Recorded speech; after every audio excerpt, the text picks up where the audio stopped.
آپ قبر کی بات کرتے ہیں، موت جس وقت آ رہی ہوتی ہے، بلکہ موت آنے سے بھی پہلے جب ملک الموت آتا ہے تو اسی وقت کلیئر ہو جاتا ہے کہ اس نے جنت میں جانا ہے کہ جہنم میں جانا۔ نبی کریم صلی اللہ علیہ وسلم نے فرمایا ملک الموت جان نکالنے آتا ہے، حضرت براء بن عازب رضی اللہ تعالیٰ راوی ہیں اس حدیث کے، کہ ملک الموت آ کے کان کے پاس بیٹھ کے اس کو کہتا ہے بھی جان نکلنی ہے، ادھر ہی پڑا ہے دنیا میں، تو وہ آ کے کان کے پاس کہتا ہے اس کو جس نے جنت میں جانا ہوتا ہے اس کے لیے وہ جنت سے کفن لے کے آتے ہیں، خوشبودار کفن جس میں روح ڈالنی ہوتی، اور جس نے جہنم میں جانا ہوتا ہے اس کے لیے وہ کفن جہنم سے لے کے آتے ہیں، بدبودار کفن ہوتا ہے۔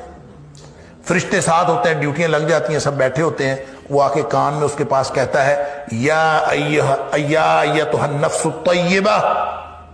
اے پاکیزہ روح، اخرجی نکلو، اللہ اکبر، الی مغفرۃ